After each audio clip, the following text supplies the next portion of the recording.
Good morning, everyone.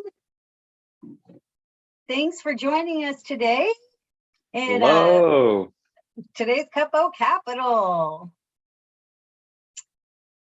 So, Becca, cheers. Okay, today's mug. It says, I don't rise or shine. I caffeinate and hope for the best.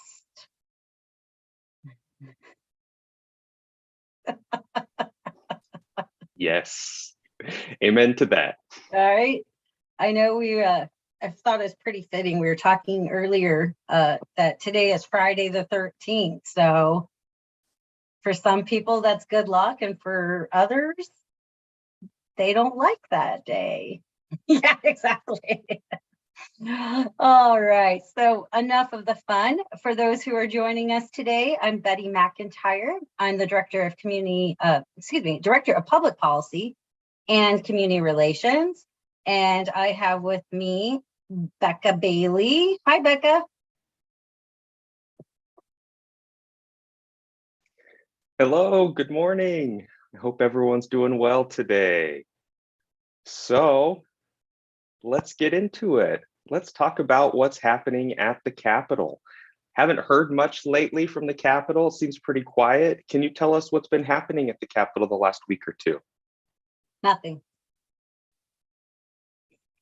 Absolutely nothing. So last week, they met on Monday. They had some ethics committees, one in the House and one in the Senate, but that was dismissed in both of those situations. So no business was done. This week, they came in on Monday. They adjourned in the House an hour later. The Senate met on Monday, met briefly on Tuesday, and then no floor action or anything's been done since. So rumor has it that they've been doing budget negotiations, that they're talking. I mean, that's not the rumor. They have been meeting around the budget, but the rumor now is that we can expect a budget next week. So I don't know if that's true, but that's what folks are saying. So.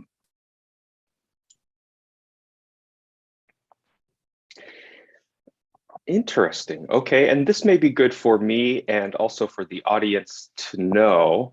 When you say nothing's been happening, there still have been some budget negotiations that have been occurring down at the Capitol. Does that mean, though, that the public is not able to tune in and watch those negotiations? That's correct. So when we say nothing's happening, we're saying no public hearings or committees or floor action is happening. So budget negotiations happen with the House and the Senate majority leaders. So that's the president, the majority leader, and the appropriations chair. And then on the House side, it's the speaker, the appropriations chair over there, and the majority leader. So they've all been meeting to discuss, the budget bills, because they have to, each chamber has to come up with the exact same budget bill. So they have to negotiate between the two chambers. And then they have to present their negotiations to the governor. So the two chambers have to come together. And then once they have an agreement, then they have to agree with the governor. And so apparently that's all been happening, but nothing on the floor. I've been watching Twitter because that's where we all get our information, right? Is from Twitter or Facebook. And, it appears that members that are not part of the leadership teams are taking this as an opportunity to go out and campaign across the state and their districts. So, so it's been kind of interesting. This is just like, I think I've said this before, every session has something different about it. And this year, this is another different session. It's just things that I've never seen before are happening. And I'm like, I don't know what folks are doing. I really don't.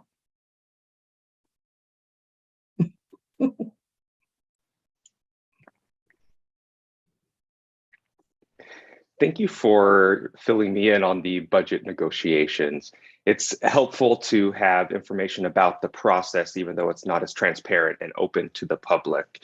When you're talking about campaigning, it made me think of a different topic as we're shifting gears here, talking about the upcoming election. Mm-hmm. Can you give us an idea of what we should expect for this upcoming election? Who's in office? Who's running for office? Who's running for re-election?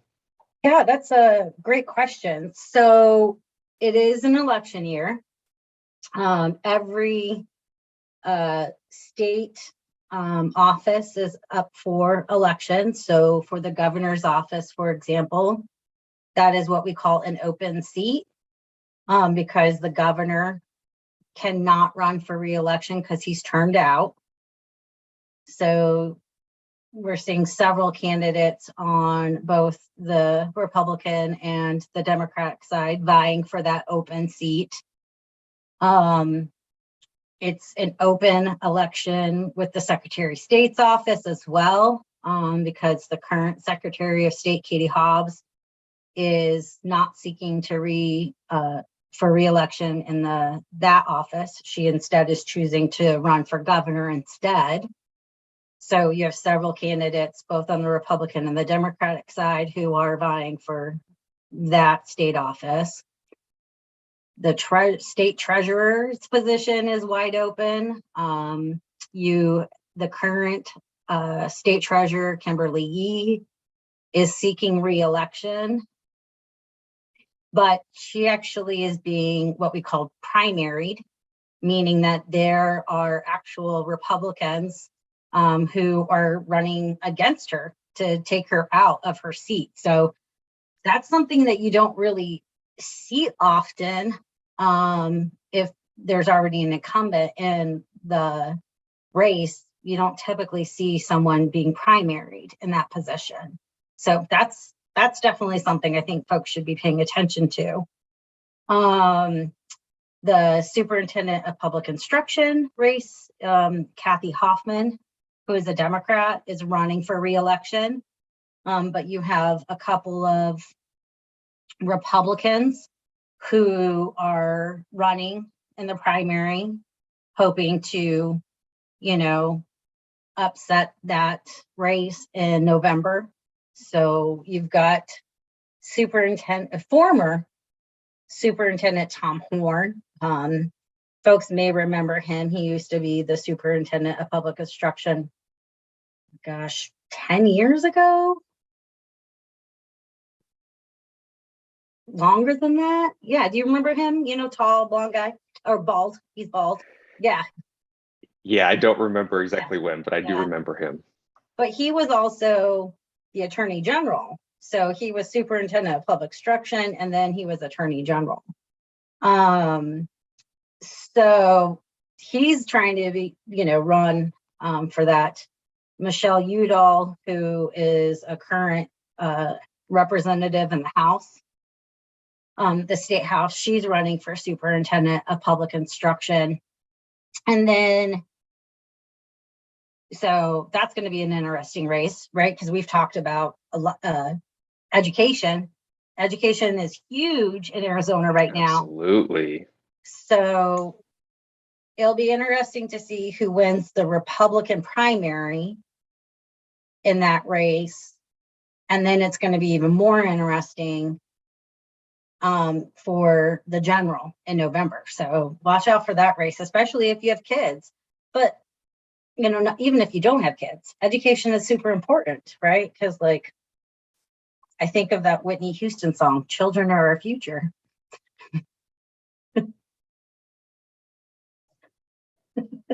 right? So you got to make sure. Absolutely. Yeah, children are our future. You know, they're our taxpayers, they're our citizens, they're our future success stories. So yeah. Exactly. We want an educated workforce too. Yes, exactly. You mentioned a lot that's happening with the election, and we are also privy to some of the information from the candidates. It seems that there's an increase in those who are running for office this year. Is there a certain reason why we're seeing more people running, or is that something that just typically happens? Does that ebb and flow? Well, it's because it's two major reasons. One, redistricting. So every 10 years, based off of the census count, we are required, every state is required to redraw their congressional and their state maps. So every legislative district and every congressional district is redrawn. So you will have new people come in because the boundary shifted. So one, you could have an incumbent who was drawn out of their current district. So they may choose to not run for reelection. What we also have to remember is this is what we call, this is 2022. All the races are open. So when you have every legislative district is brand new every 2 years. So you run for a 2-year term. So everybody's gunning, and then you throw in that redistricting of the map. So folks are vying for that new seat. So some folks are running for re-election in their new district. And then that provides an opportunity for someone to come in and what we say is primary them. So it creates for a fun opportunity as voters, I think, to really, if you're not happy with your current elected officials, go out and do your research and figure out, who you like, and vote them in, do your civic duty on that. So.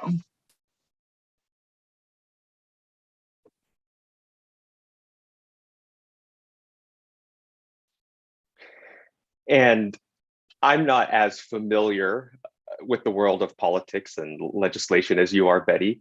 But when I think about the redrawing of the districts, if I was an elected official who was in a specific district and I wanted to run again, but I'm suddenly out of that district, what can the elected official do? Can they run in that new district that they're currently in then, or do they just not run? Is this something that happens?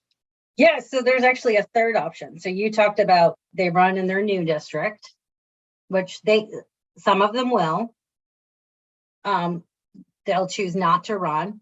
So for example, maybe their new district is much more, has shifted. So for example, let's say if you're a Democrat in your current district, but then the redrawing of the map made your district become more purple or more Republican. You may choose not to run in that district because you're not going to have a fighting chance. So I'm not going to spend the resources. Or maybe you decide that you want to run for a state office instead, which we're seeing actually with several legislators. They weren't termed out, but they're deciding to seek for Secretary of State or Treasurer or Attorney General. So they may want to move up. And then the third option is they move and run in their new district. So let's say that they're currently in LD16, but then the map was redrawn and they're now in LD15, and that's now a purple leaning district. but they're, they're conservative Republican, they want to be in a more red district, so they can choose to run in LD 17. They just would have to move and live in that district in order to run for the district. And we see that all the time.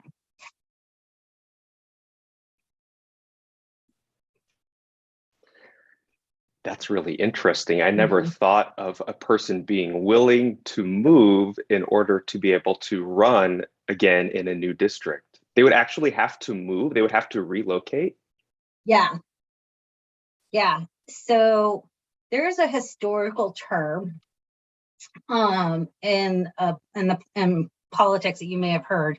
It's called carpetbagging. You may have heard of it in history. Oh, you grew up in Canada. So you grew up in Canada. It's new to me. So in the United States, we have this this political term that was used primarily after the Civil War. And what you had was you had individuals from the North move to the South to gain, to have political gains and run for office down South. So that concept of moving to a new district so you can run for office is called carpetbagging.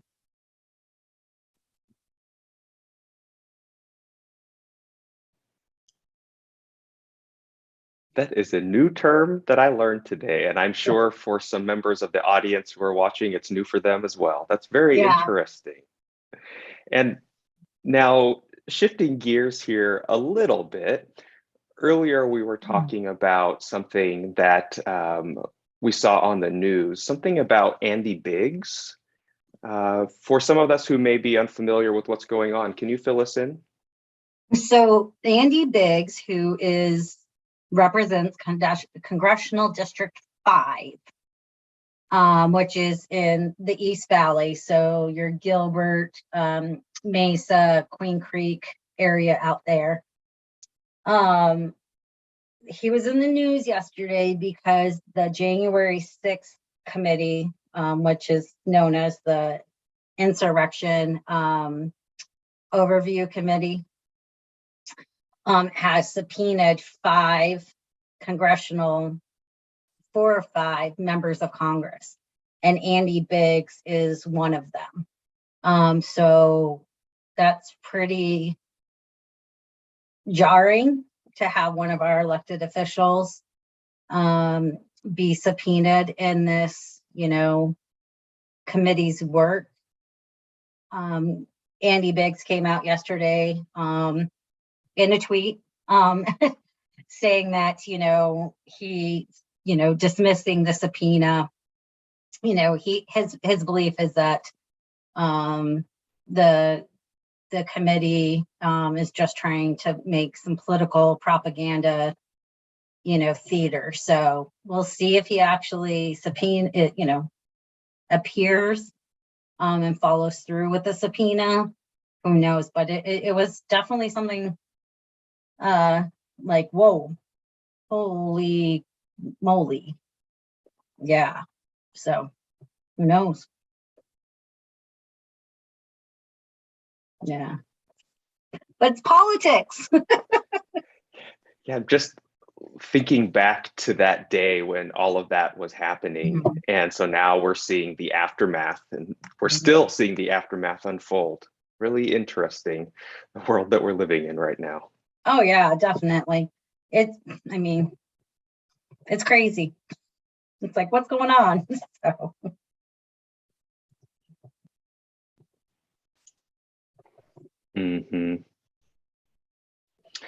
Trying to think of anything else that's come up lately or topics that we need to cover, because not much has been happening. Like you said, it's just been so quiet at the Capitol. Betty, do you have any other topics that you wanted to share?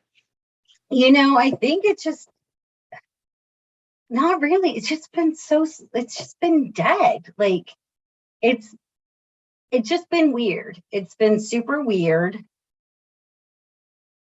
for us to have such a lull happening down at the Capitol. I mean, I'm kind of flabbergasted by it. And it just kind of makes you feel like, oh, are we missing out on something? Is something happening that we're not aware of? And I think it goes back to what you're saying is, the budget negotiations are not a transparent process. So it's just sitting back and just waiting. It's just weird. It's just something I'm not used to. Usually there's a lot of chit chatter going on and folks are, leaking information. And so you kind of have a sense of what direction we're going in, but everyone's just, yeah, exactly. Everyone's like, Oh man. But right now. It's too bad you can't be a fly on that wall. Right? Listen into all those conversations. I wish I could be Ant-Man or Wasp or the Wasp Lady.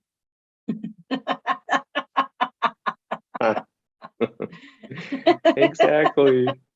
Yeah, but yeah, so other than that, guys, not much is happening, I promise. So we're just going to sit back and continue drinking our coffee and, watching and waiting, I guess.